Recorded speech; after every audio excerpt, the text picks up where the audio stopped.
25년, 오래 힘들 때 혼자서 가기 좋은 국내 여행지 15곳. 남양주 수종사에서 3가지 즐거움.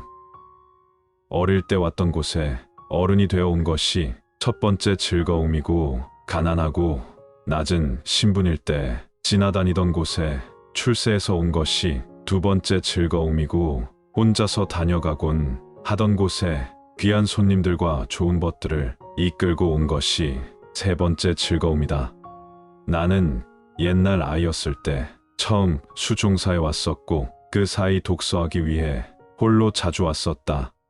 나는 진사가 되어서 절에 왔을 때는 석양의 산봉우리들이 빨갛게 물들고 저무는 해는 강물에 빛나며 창문으로 얼이 비치고 있어 여러 사람들과 술을 마시며 흥을 돋아 왁자하게 즐겼다.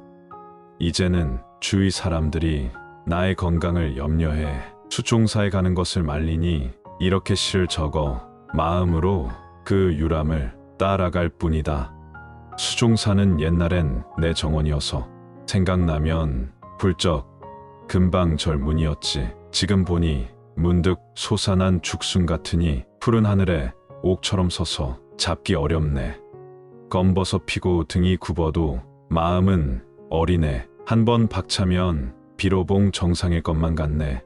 수종사 절에는 샘이 하나 있는데 물이 바위 구멍에서 나와서 땅에 떨어지면서 종소리를 내기 때문에 수종이라 한다고 한다. 북한산 백운대에서 누가 배신할지 어찌알까. 누가 뾰족하게 잘 깎아 다듬어 이 석대를 우뚝하게 세워두었나. 흰 구름은 바다를 가로지르고 가을빛은 온 하늘에 가득하다.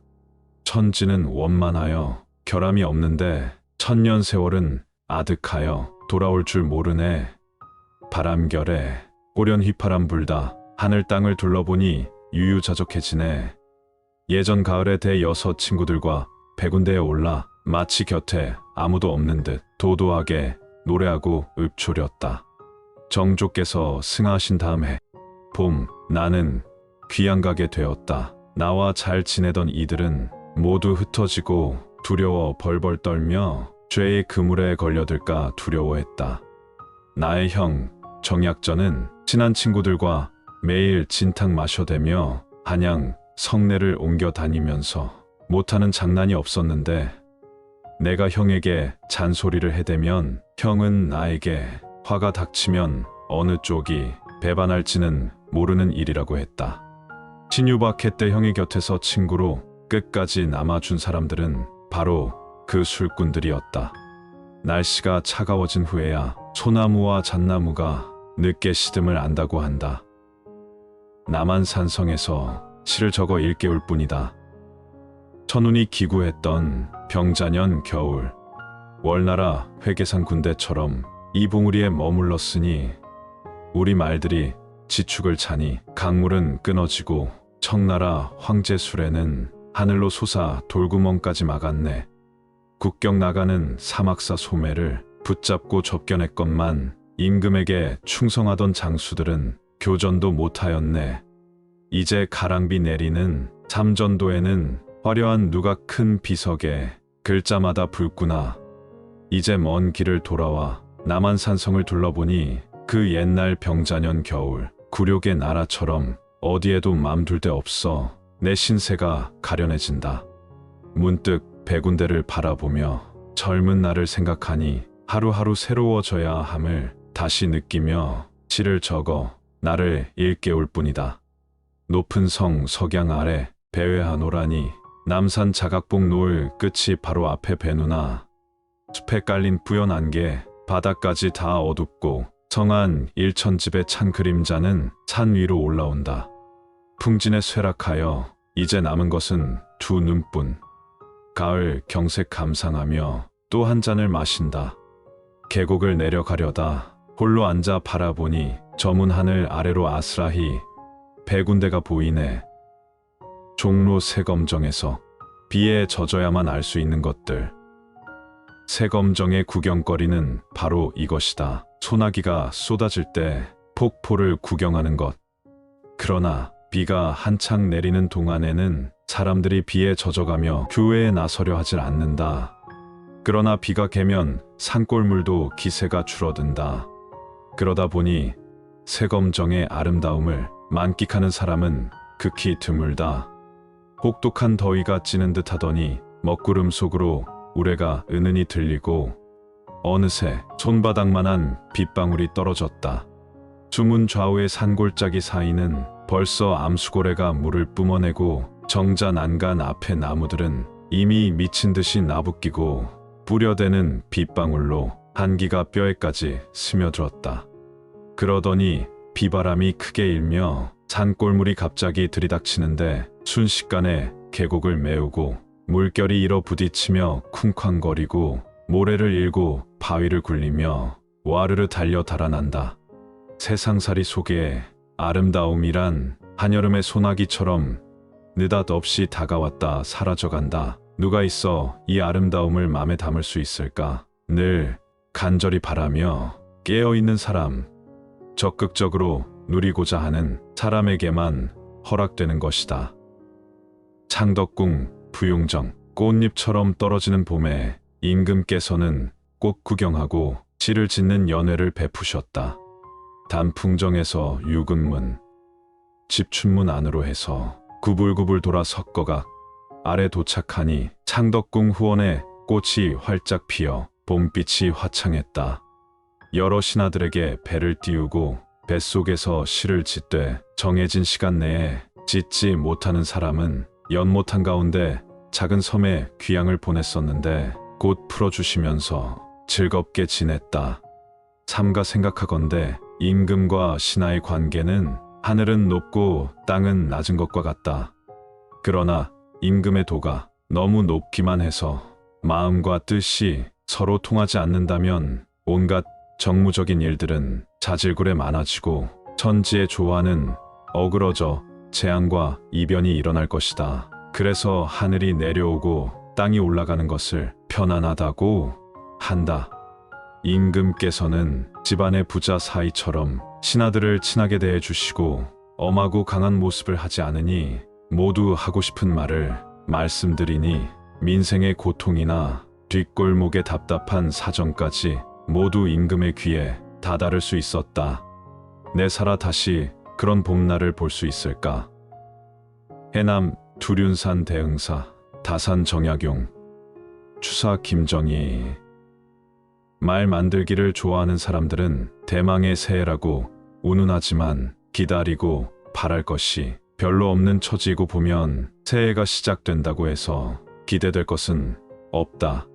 기대와 희망이 벽 끝에 있지 않음을 우리는 지나온 세월 통해 익히 알아왔기 때문이다. 그저 이번 새해는 우리 모두가 너무 어렵게 살지 않도록 하여지이다. 어진 백성들을 놀라게 했던 그 비상사태가 다시는 더 고개를 들지 않도록, 그래서 사람인 우리가 사람답게 살아갈 수 있도록 하여지이다. 해남읍에서 30리 더 남으로 들어간 곳에 대흥사가 있다. 대흥사를 그 품에 안고 있는 두륜산에는 아름다운 계곡이 있고 계곡마다 그 위에 예쁜 이름을 가진 다리가 놓여 있었다고 한다. 대흥사를 큰 절로 중흥시킨 것은 휴정 서산대사다. 그는 입적을 앞두고 자신의 이발과 교지를 대흥사로 옮겨 간직하게 하며 이 절은 삼재가 들어오지 않는 곳이며 만년을 두고 흩어지지 않고 불교의 전통이 개선될 것이라 했다. 우리나라의 다도는 조선시대에 불교의 교세와 함께 쇠퇴하였다. 그러다가 조선 후기 대흥사의 초의 선사가 우리나라 최초의 다설을 저술하고 손수차를 퍼뜨리며 새롭게 일어났다. 스님은 강진에서 유배 생활을 하던 다산 정약용과도 또 추사 김정희와도 시를 주고받으며 차를 함께 마시며 남다른 친교를 맺었다. 그들은 나이도 똑같았다. 숲을 지나가는 바람 소리가 여기 대흥사에서는 다로에서 끓는 물소리처럼 들린다. 화순무렴정에서 혼자라야 즐길 수 있다. 화순무렴점은 달빛에 비친 물결 속에서 바라봐야 제맛을 느낀다. 모처럼 보름달이 떠 가보려 하였으나 말 많은 이가 이런저런 사유로 다시 나를 잡자고 한다. 무슨 일이든지 미루게 되면 결국 하지 못하게 된다. 구름이 끼거나 비가 내리거나 우환이나 병이 생겨 일을 망치는 경우가 대부분이다. 무렴정에서 가장 아름다워 눈동자에 해당하는 것은 적벽이다. 도끼로 쪼개어 놓은 것 같은 다몽색 바위 절벽이 깎아지른 듯 서 있다. 절벽 아래로는 배를 띄울 만한 맑은 물이 흐르고 모세 위 아래는 온통 흰 돌이다. 시내는 정자를 두르며 만을 이루어 흐르고 산 봉우리들은 정자 앞으로 내려와 모여든다.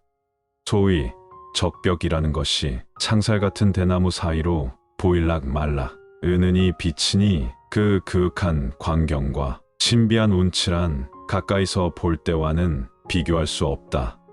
이러한 아름다운 풍경도 삶에서의 교훈도 사람은 자신의 그릇만큼만 받아들인다. 순천 송광사, 인간의 욕심은 끝이 있을까? 이 절이 생긴 이래 1000년을 두고 심계로 앞을 지나 우아각 구름다리 아래로 밤낮 없이 흘렀을 시냇물을 돌이켜 생각하면 그 무구한 세월도 저 흐름 같은 것이 아닐까 싶다. 인간사가 그러하듯 천년 고찰인 송광사도 그 역사를 들추어 보면 빛과 어두움으로 얼룩져 있다.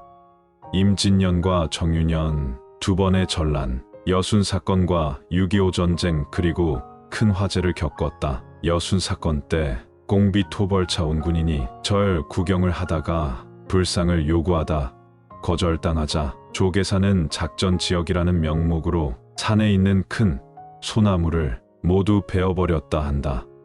온 산에 아름다운 소나무가 빽빽하다 해서 송광사라 하였는데 이제는 잡목만 울창하다.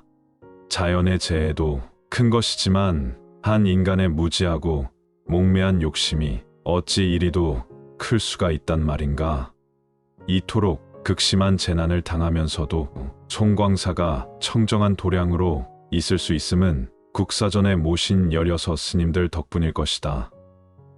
구례 화엄사 어머니와 아들. 화엄이란 꽃으로 장식한다는 뜻이다.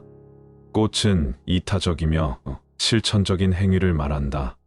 자기를 위해 존재함이 아니라 남을 위해 존재한다는 것이다.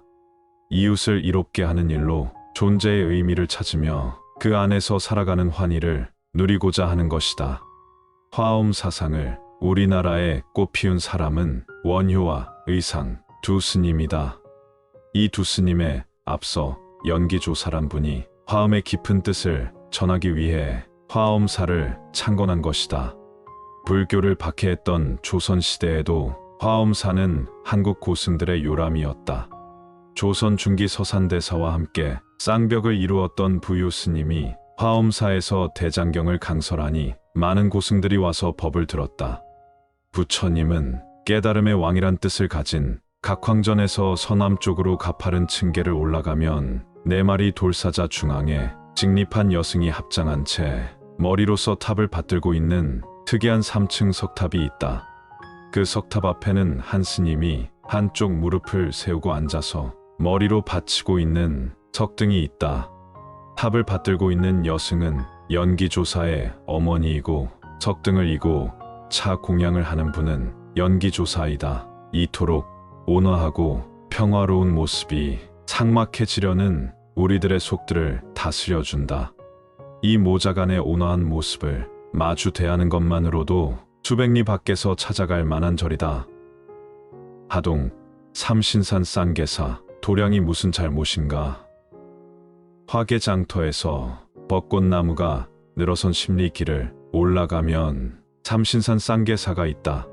삼신산은 원래 봉래 금강산과 방장 지리산, 영주 한라산을 말하는 것인데 지리산에는 하도 많은 절이 있어서 쌍계사와는 달리 삼신산이라고 했다 한다.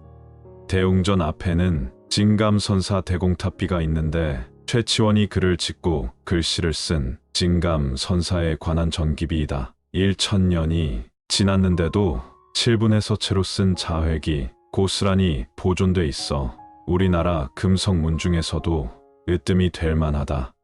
쌍계사를 창건한 스님이 당나라로부터 차해씨를 가져와 오늘날에는 쌍계사가 작설차의 산지로 되어 있다. 지금은 산뜻하게 보수되었지만 이전에 왔을 때에는 승려들이 수행과 참선을 하는 동방장과 서방장이 허물어져 그 사연을 듣고는 아연실색하지 않을 수 없었다.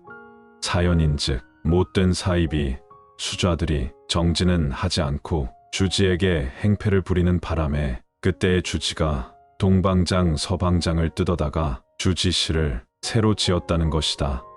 가람을 수호하고 삼보를 보호해야 할 주지가 몇몇 떠돌이 중들 꼴을 보기 싫다고 유서 깊은 선언을 허물고 자신의 거실을 만들었다니 이 얼마나 박복한 짓인가. 김천 황악산 직지사에서 어울리는 곳에 있어야 빛이 난다. 경상북도 김천시에서 서쪽으로 30리쯤 들어가면 황악산 기슭에 직지사가 있다. 직지사는 신라시대 아도화상이 창건했다. 스님이 황악산을 가리키며 저 산 아래에는 큰 절이 설 자리다 해서 직지사라 부르게 됐다는 것이다.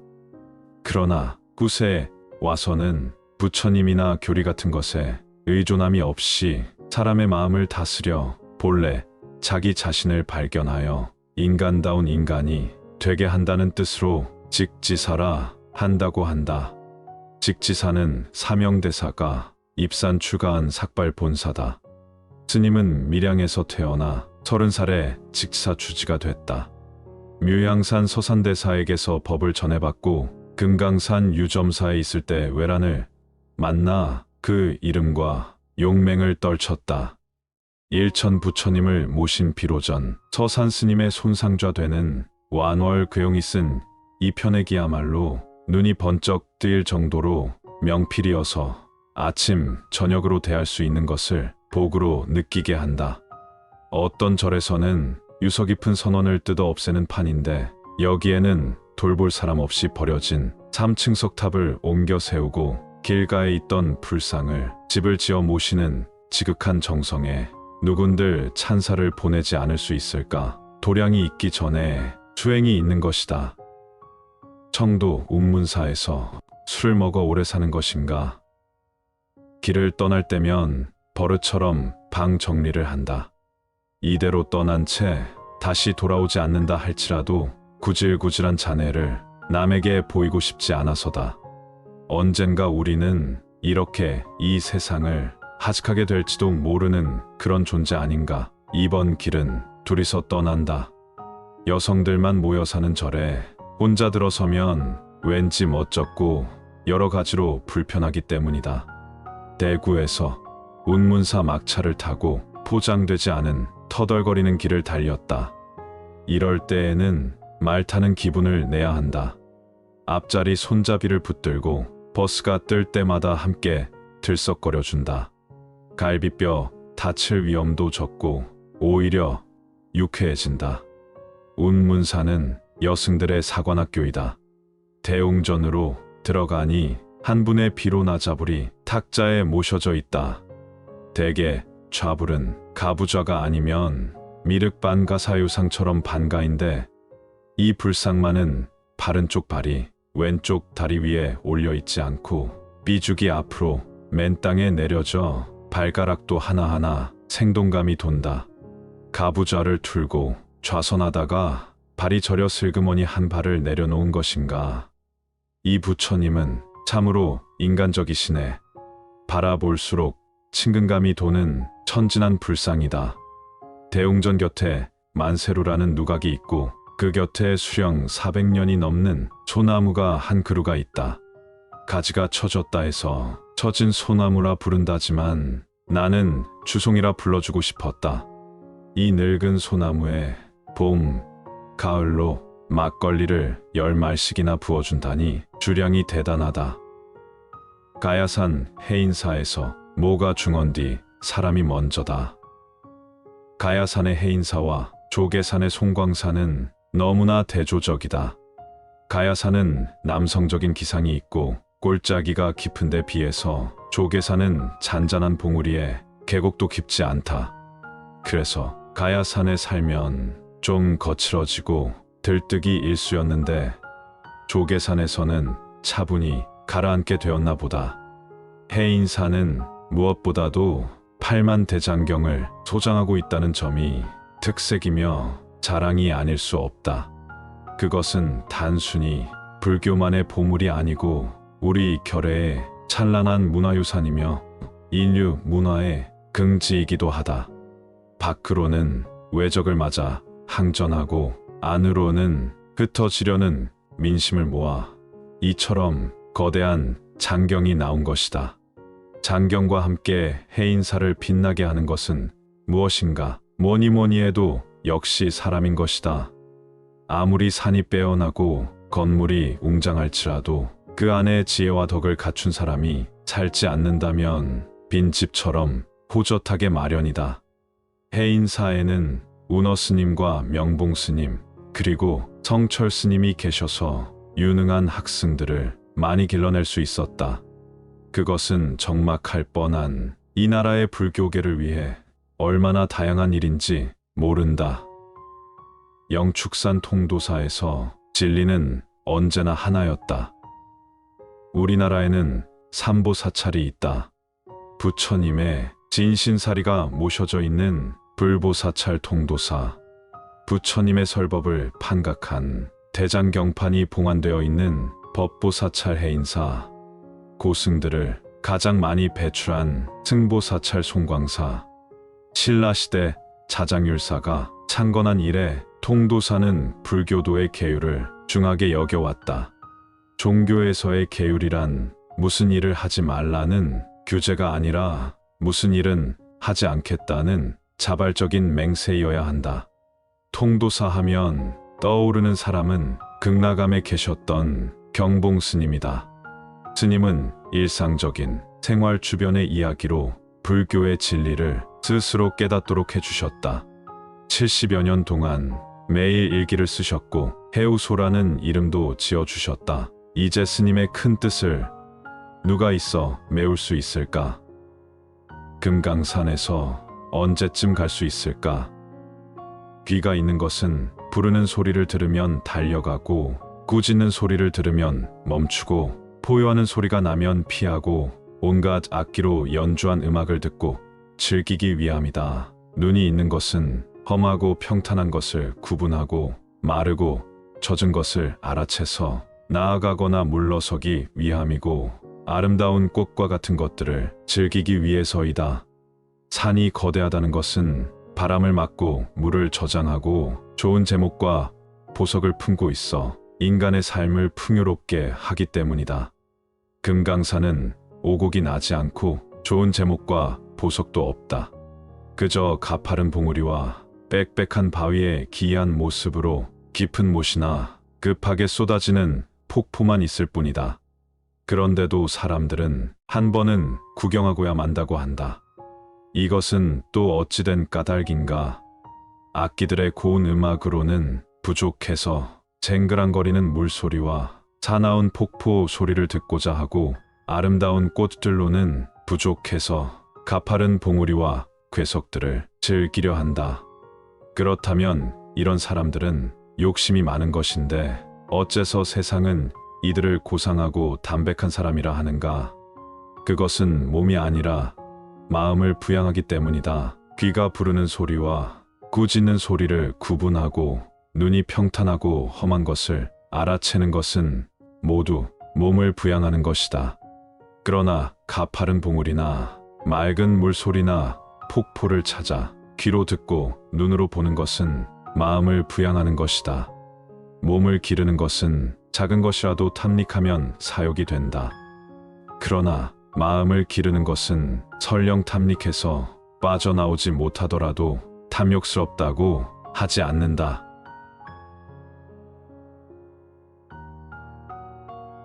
남양주 수종사에서 3가지 즐거움. 어릴 때 왔던 곳에 어른이 되어 온 것이 첫 번째 즐거움이고 가난하고 낮은 신분일 때 지나다니던 곳에 출세해서 온 것이 두 번째 즐거움이고 혼자서 다녀가곤 하던 곳에 귀한 손님들과 좋은 벗들을 이끌고 온 것이 세 번째 즐거움이다. 나는 옛날 아이였을 때 처음 수종사에 왔었고 그 사이 독서하기 위해 홀로 자주 왔었다. 나는 진사가 되어서 절에 왔을 때는 석양의 산봉우리들이 빨갛게 물들고 저무는 해는 강물에 빛나며 창문으로 어리 비치고 있어 여러 사람들과 술을 마시며 흥을 돋아 왁자하게 즐겼다. 이제는 주위 사람들이 나의 건강을 염려해 수종사에 가는 것을 말리니 이렇게 시를 적어 마음으로 그 유람을 따라갈 뿐이다. 수종사는 옛날엔 내 정원이어서 생각나면 훌쩍 금방 절문이었지. 지금 보니 문득 솟아난 죽순 같으니 푸른 하늘에 옥처럼 서서 잡기 어렵네. 검버섯 피고 등이 굽어도 마음은 어리네. 한번 박차면 비로봉 정상일 것만 같네. 수종사 절에는 샘이 하나 있는데 물이 바위 구멍에서 나와서 땅에 떨어지면서 종소리를 내기 때문에 수종이라 한다고 한다. 북한산 백운대에서 누가 배신할지 어찌알까. 누가 뾰족하게 잘 깎아 다듬어 이 석대를 우뚝하게 세워두었나. 긴 구름은 바다를 가로지르고 가을빛은 온 하늘에 가득하다. 천지는 원만하여 결함이 없는데 천년 세월은 아득하여 돌아올 줄 모르네. 바람결에 꼬련 휘파람 불다 하늘 땅을 둘러보니 유유자적해지네. 예전 가을에 대여섯 친구들과 백운대에 올라 마치 곁에 아무도 없는 듯 도도하게 노래하고 읊조렸다. 정조께서 승하하신 다음 해 봄, 나는 귀양가게 되었다. 나와 잘 지내던 이들은 모두 흩어지고 두려워 벌벌 떨며 죄의 그물에 걸려들까 두려워했다. 나의 형 정약전은 친한 친구들과 매일 진탕 마셔대며 한양 성내를 옮겨 다니면서 못하는 장난이 없었는데 내가 형에게 잔소리를 해대면 형은 나에게 화가 닥치면 어느 쪽이 배반할지는 모르는 일이라고 했다. 신유박해 때 형의 곁에서 친구로 끝까지 남아준 사람들은 바로 그 술꾼들이었다. 날씨가 차가워진 후에야 소나무와 잣나무가 늦게 시듬을 안다고 한다. 남한산성에서 시를 적어 일깨울 뿐이다. 천운이 기구했던 병자년 겨울, 월나라 회계산 군대처럼 이 봉우리에 머물렀으니 우리 말들이 지축을 차니 강물은 끊어지고 청나라 황제술에는 하늘로 솟아 돌구멍까지 막았네. 국경 나가는 사막사 소매를 붙잡고 접견했건만 임금에게 충성하던 장수들은 교전도 못하였네. 이제 가랑비 내리는 삼전도에는 화려한 누가 큰 비석에 글자마다 붉구나. 이제 먼 길을 돌아와 남한산성을 둘러보니 그 옛날 병자년 겨울 굴욕의 나라처럼 어디에도 맘둘 데 없어 내 신세가 가련해진다. 문득 백운대를 바라보며 젊은 나를 생각하니 하루하루 새로워져야 함을 다시 느끼며 시를 적어 나를 일깨울 뿐이다. 높은 성 석양 아래 배회하노라니 남산 자각봉 노을 끝이 바로 앞에 배누나. 숲에 깔린 뿌연 안개 바닥까지 다 어둡고 성한 일천집의 찬 그림자는 산 위로 올라온다. 풍진에 쇠락하여 이제 남은 것은 두 눈뿐. 가을 경색 감상하며 또 한 잔을 마신다. 계곡을 내려가려다 홀로 앉아 바라보니 저문 하늘 아래로 아스라히 백운대가 보이네. 종로 새검정에서 비에 젖어야만 알 수 있는 것들. 새검정의 구경거리는 바로 이것이다. 소나기가 쏟아질 때 폭포를 구경하는 것. 그러나 비가 한창 내리는 동안에는 사람들이 비에 젖어가며 교회에 나서려 하질 않는다. 그러나 비가 개면 산골물도 기세가 줄어든다. 그러다 보니 새검정의 아름다움을 만끽하는 사람은 극히 드물다. 혹독한 더위가 찌는 듯 하더니 먹구름 속으로 우레가 은은히 들리고 어느새 손바닥만한 빗방울이 떨어졌다. 주문 좌우의 산골짜기 사이는 벌써 암수고래가 물을 뿜어내고 정자 난간 앞의 나무들은 이미 미친 듯이 나부끼고 뿌려대는 빗방울로 한기가 뼈에까지 스며들었다. 그러더니 비바람이 크게 일며 산골물이 갑자기 들이닥치는데 순식간에 계곡을 메우고 물결이 일어 부딪히며 쿵쾅거리고 모래를 일고 바위를 굴리며 와르르 달려 달아난다. 세상살이 속에 아름다움이란 한여름의 소나기처럼 느닷없이 다가왔다 사라져간다. 누가 있어 이 아름다움을 맘에 담을 수 있을까? 늘 간절히 바라며 깨어있는 사람, 적극적으로 누리고자 하는 사람에게만 허락되는 것이다. 창덕궁 부용정. 꽃잎처럼 떨어지는 봄에 임금께서는 꽃 구경하고 시를 짓는 연회를 베푸셨다. 단풍정에서 유근문, 집춘문 안으로 해서 구불구불 돌아 석거각 아래 도착하니 창덕궁 후원에 꽃이 활짝 피어 봄빛이 화창했다. 여러 신하들에게 배를 띄우고 뱃속에서 시를 짓되 정해진 시간 내에 짓지 못하는 사람은 연못 한가운데 작은 섬에 귀향을 보냈었는데 곧 풀어주시면서 즐겁게 지냈다. 삼가 생각하건대 임금과 신하의 관계는 하늘은 높고 땅은 낮은 것과 같다. 그러나 임금의 도가 너무 높기만 해서 마음과 뜻이 서로 통하지 않는다면 온갖 정무적인 일들은 자질구레 많아지고 천지의 조화는 어그러져 재앙과 이변이 일어날 것이다. 그래서 하늘이 내려오고 땅이 올라가는 것을 편안하다고 한다. 임금께서는 집안의 부자 사이처럼 신하들을 친하게 대해주시고 엄하고 강한 모습을 하지 않으니 모두 하고 싶은 말을 말씀드리니 민생의 고통이나 뒷골목의 답답한 사정까지 모두 임금의 귀에 다다를 수 있었다. 내 살아 다시 그런 봄날을 볼 수 있을까? 해남 두륜산 대흥사 다산 정약용 추사 김정희. 말 만들기를 좋아하는 사람들은 대망의 새해라고 운운하지만 기다리고 바랄 것이 별로 없는 처지이고 보면 새해가 시작된다고 해서 기대될 것은 없다. 기대와 희망이 벽 끝에 있지 않음을 우리는 지나온 세월 통해 익히 알아왔기 때문이다.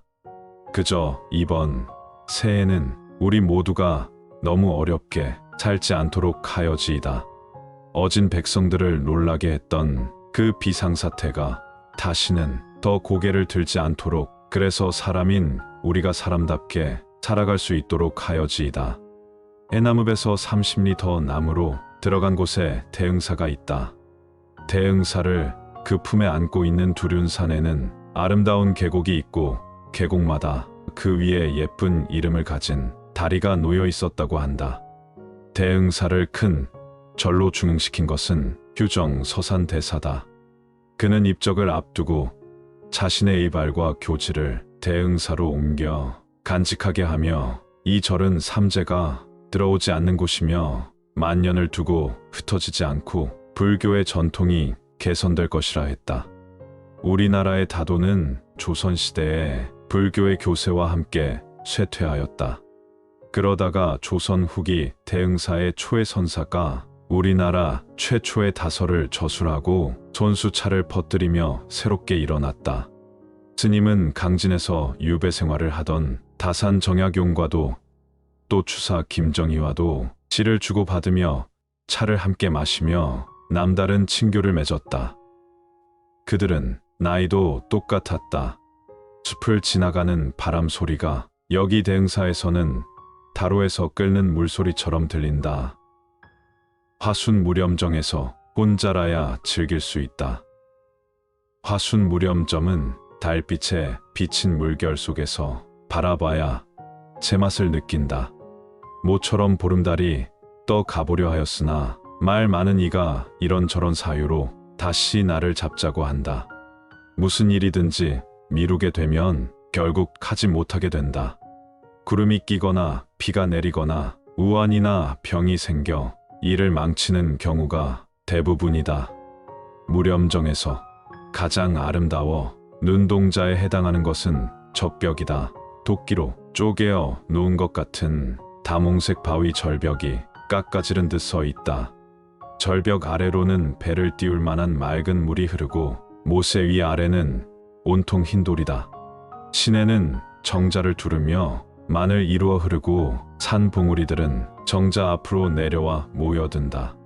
소위 적벽이라는 것이 창살 같은 대나무 사이로 보일락 말락 은은히 비치니 그 그윽한 광경과 신비한 운치란 가까이서 볼 때와는 비교할 수 없다.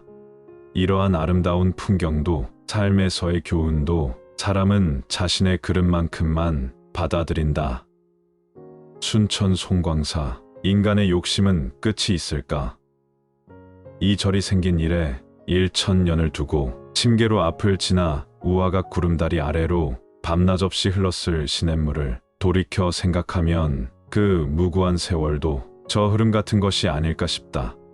인간사가 그러하듯 1000년 고찰인 송광사도 그 역사를 들추어 보면 빛과 어두움으로 얼룩져 있다.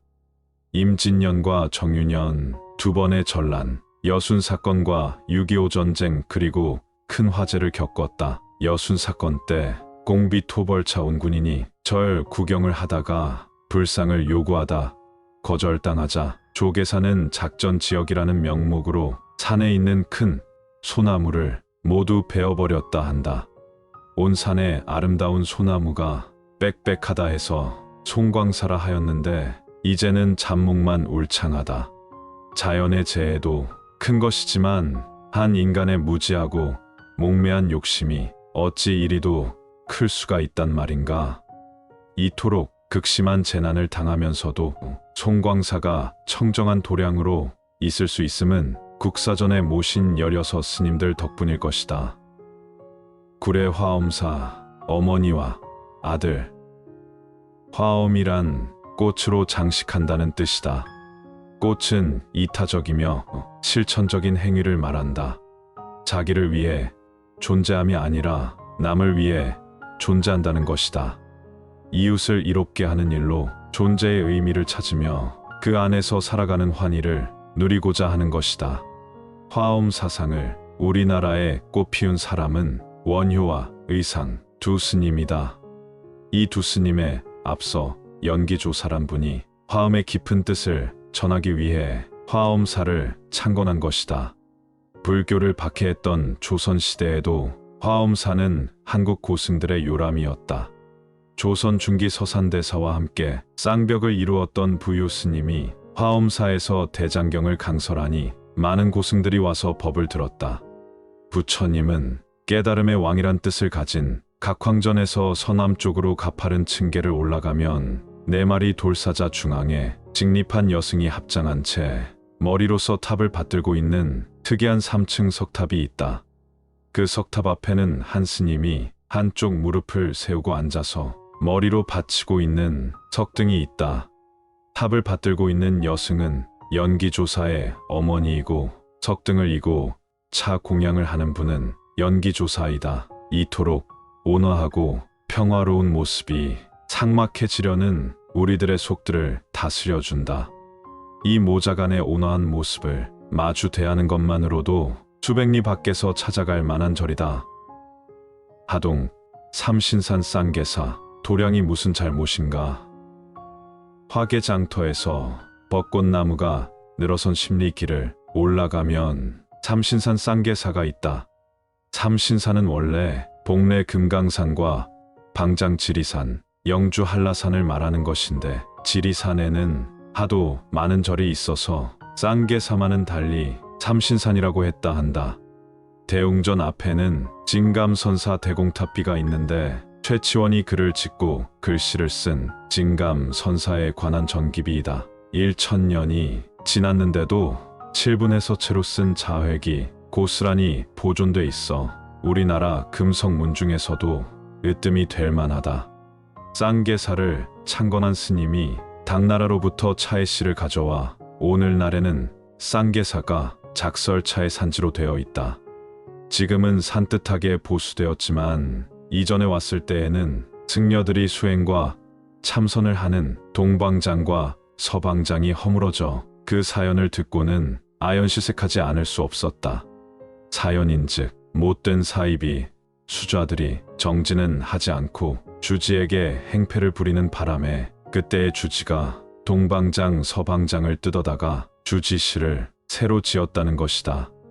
가람을 수호하고 삼보를 보호해야 할 주지가 몇몇 떠돌이 중들 꼴을 보기 싫다고 유서 깊은 선언을 허물고 자신의 거실을 만들었다니 이 얼마나 박복한 짓인가. 김천 황악산 직지사에서 어울리는 곳에 있어야 빛이 난다. 경상북도 김천시에서 서쪽으로 30리쯤 들어가면 황악산 기슭에 직지사가 있다. 직지사는 신라시대 아도화상이 창건했다. 스님이 황악산을 가리키며 저 산 아래에는 큰절이 설 자리다 해서 직지사라 부르게 됐다는 것이다. 그러나 굿에 와서는 부처님이나 교리 같은 것에 의존함이 없이 사람의 마음을 다스려 본래 자기 자신을 발견하여 인간다운 인간이 되게 한다는 뜻으로 직지사라 한다고 한다. 직지사는 사명대사가 입산 추가한 삭발 본사다. 스님은 밀양에서 태어나 30살에 직지사 주지가 됐다. 묘양산 서산대사에게서 법을 전해받고 금강산 유점사에 있을 때 외란을 만나 그 이름과 용맹을 떨쳤다.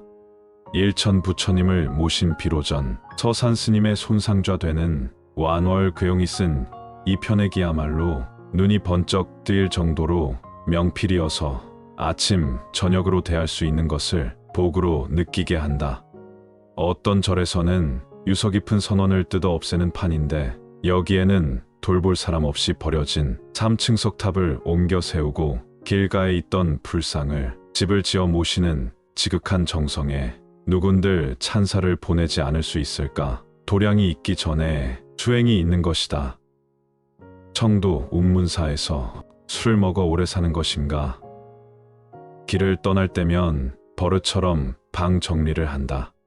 이대로 떠난 채 다시 돌아오지 않는다 할지라도 구질구질한 자네를 남에게 보이고 싶지 않아서다. 언젠가 우리는 이렇게 이 세상을 하직하게 될지도 모르는 그런 존재 아닌가. 이번 길은 둘이서 떠난다. 여성들만 모여 사는 절에 혼자 들어서면 왠지 멋쩍고 여러 가지로 불편하기 때문이다. 대구에서 운문사 막차를 타고 포장되지 않은 터덜거리는 길을 달렸다.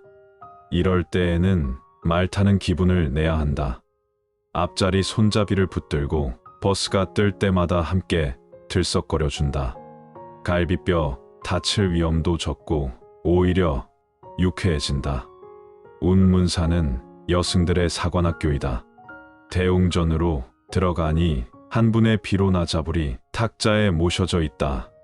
대개 좌불은 가부좌가 아니면 미륵반가사유상처럼 반가인데 이 불상만은 바른쪽 발이 왼쪽 다리 위에 올려있지 않고 비죽이 앞으로 맨 땅에 내려져 발가락도 하나하나 생동감이 돈다. 가부좌를 틀고 좌선하다가 발이 저려 슬그머니 한 발을 내려놓은 것인가. 이 부처님은 참으로 인간적이시네. 바라볼수록 친근감이 도는 천진한 불상이다. 대웅전 곁에 만세루라는 누각이 있고 그 곁에 수령 400년이 넘는 소나무가 한 그루가 있다. 가지가 처졌다 해서 처진 소나무라 부른다지만 나는 주송이라 불러주고 싶었다. 이 늙은 소나무에 봄, 가을로 막걸리를 10말씩이나 부어준다니 주량이 대단하다. 가야산 해인사에서 모가 중언디 사람이 먼저다. 가야산의 해인사와 조계산의 송광사는 너무나 대조적이다. 가야산은 남성적인 기상이 있고 골짜기가 깊은 데 비해서 조계산은 잔잔한 봉우리에 계곡도 깊지 않다. 그래서 가야산에 살면 좀 거칠어지고 들뜨기 일쑤였는데 조계산에서는 차분히 가라앉게 되었나 보다. 해인사는 무엇보다도 8만 대장경을 소장하고 있다는 점이 특색이며 자랑이 아닐 수 없다. 그것은 단순히 불교만의 보물이 아니고 우리 결의의 찬란한 문화유산이며 인류 문화의 긍지이기도 하다. 밖으로는 외적을 맞아 항전하고 안으로는 흩어지려는 민심을 모아 이처럼 거대한 장경이 나온 것이다. 장경과 함께 해인사를 빛나게 하는 것은 무엇인가? 뭐니 해도 역시 사람인 것이다. 아무리 산이 빼어나고 건물이 웅장할지라도 그 안에 지혜와 덕을 갖춘 사람이 살지 않는다면 빈집처럼 호젓하게 마련이다. 해인사에는 운어스님과 명봉스님 그리고 성철스님이 계셔서 유능한 학생들을 많이 길러낼 수 있었다. 그것은 적막할 뻔한 이 나라의 불교계를 위해 얼마나 다양한 일인지 모른다. 영축산 통도사에서 진리는 언제나 하나였다. 우리나라에는 삼보사찰이 있다. 부처님의 진신사리가 모셔져 있는 불보사찰 통도사, 부처님의 설법을 판각한 대장경판이 봉안되어 있는 법보사찰 해인사, 고승들을 가장 많이 배출한 승보사찰 송광사, 신라시대 자장율사가 창건한 이래 통도사는 불교도의 계율을 중하게 여겨왔다. 종교에서의 계율이란 무슨 일을 하지 말라는 규제가 아니라 무슨 일은 하지 않겠다는 자발적인 맹세여야 한다. 통도사 하면 떠오르는 사람은 극락암에 계셨던 경봉스님이다. 스님은 일상적인 생활 주변의 이야기로 불교의 진리를 스스로 깨닫도록 해주셨다. 70여 년 동안 매일 일기를 쓰셨고 해우소라는 이름도 지어주셨다. 이제 스님의 큰 뜻을 누가 있어 메울 수 있을까? 금강산에서 언제쯤 갈 수 있을까? 귀가 있는 것은 부르는 소리를 들으면 달려가고 꾸짖는 소리를 들으면 멈추고 포효하는 소리가 나면 피하고 온갖 악기로 연주한 음악을 듣고 즐기기 위함이다. 눈이 있는 것은 험하고 평탄한 것을 구분하고 마르고 젖은 것을 알아채서 나아가거나 물러서기 위함이고 아름다운 꽃과 같은 것들을 즐기기 위해서이다. 산이 거대하다는 것은 바람을 막고 물을 저장하고 좋은 제목과 보석을 품고 있어 인간의 삶을 풍요롭게 하기 때문이다. 금강산은 오곡이 나지 않고 좋은 제목과 보석도 없다. 그저 가파른 봉우리와 빽빽한 바위의 기이한 모습으로 깊은 못이나 급하게 쏟아지는 폭포만 있을 뿐이다. 그런데도 사람들은 한 번은 구경하고야 만다고 한다. 이것은 또 어찌된 까닭인가? 악기들의 고운 음악으로는 부족해서 쟁그랑거리는 물소리와 사나운 폭포 소리를 듣고자 하고 아름다운 꽃들로는 부족해서 가파른 봉우리와 괴석들을 즐기려 한다. 그렇다면 이런 사람들은 욕심이 많은 것인데 어째서 세상은 이들을 고상하고 담백한 사람이라 하는가? 그것은 몸이 아니라 마음을 부양하기 때문이다. 귀가 부르는 소리와 꾸짖는 소리를 구분하고 눈이 평탄하고 험한 것을 알아채는 것은 모두 몸을 부양하는 것이다. 그러나 가파른 봉우리나 맑은 물소리나 폭포를 찾아 귀로 듣고 눈으로 보는 것은 마음을 부양하는 것이다. 몸을 기르는 것은 작은 것이라도 탐닉하면 사욕이 된다. 그러나 마음을 기르는 것은 설령 탐닉해서 빠져나오지 못하더라도 탐욕스럽다고 하지 않는다.